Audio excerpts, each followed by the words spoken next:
El libro del profeta Malaquías. Él vivió alrededor de 100 años después de que los israelitas habían regresado de su exilio en Babilonia, y su mensaje estaba dirigido al pueblo que ya tenía algún tiempo viviendo en Jerusalén. El templo había sido reconstruido hace algún tiempo y las cosas no iban bien. Solo recuerda las historias de Esdras y Nehemías. Ahora, cuando los israelitas regresaron del exilio, sus expectativas eran altas. Ellos regresarían y reconstruirían sus vidas y el templo. Todas las asombrosas promesas de los profetas se harían realidad.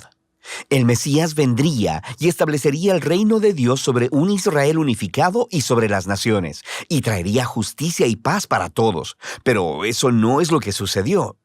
Los israelitas que habían repoblado la ciudad demostraron ser tan infieles a Dios como sus ancestros, resultando en pobreza e injusticia.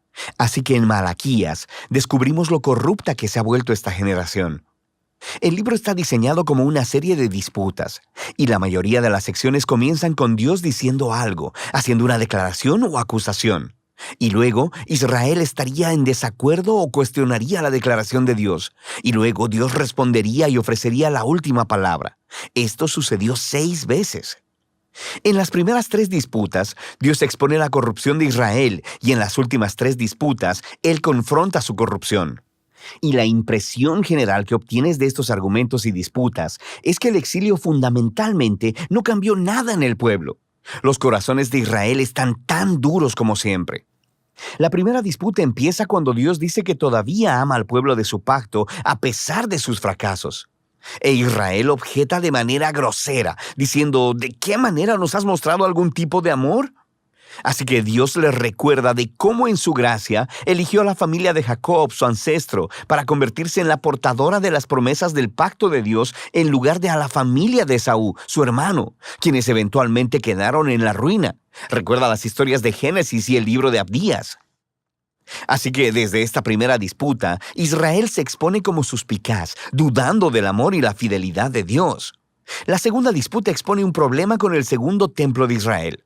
Dios acusa al pueblo de despreciar y de profanar el templo, y el pueblo refuta. ¿Cómo te hemos despreciado?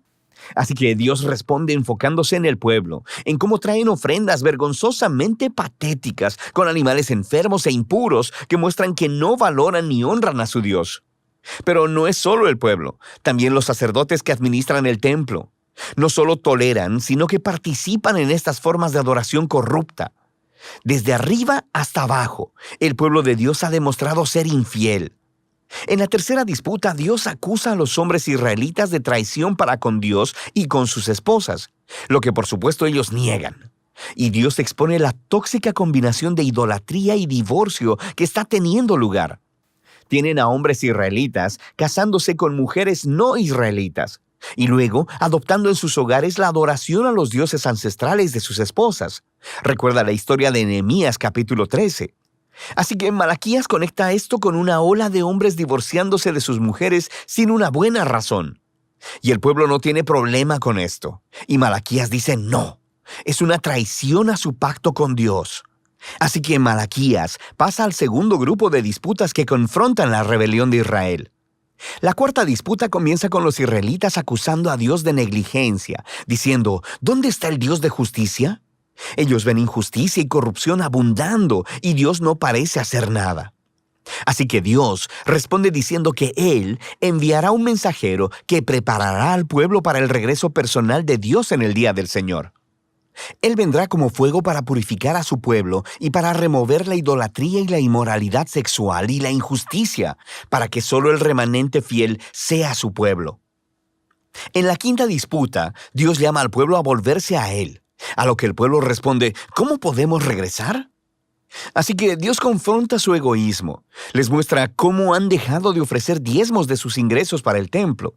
Esa palabra, diezmo, solo significa una décima parte. Es la cantidad de ingreso y frutos que los israelitas debían donar anualmente para mantener al templo y a sus sacerdotes.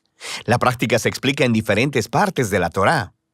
Ahora, sabemos por Malaquías y por el libro de Nehemías que el pueblo estaba descuidando esta responsabilidad.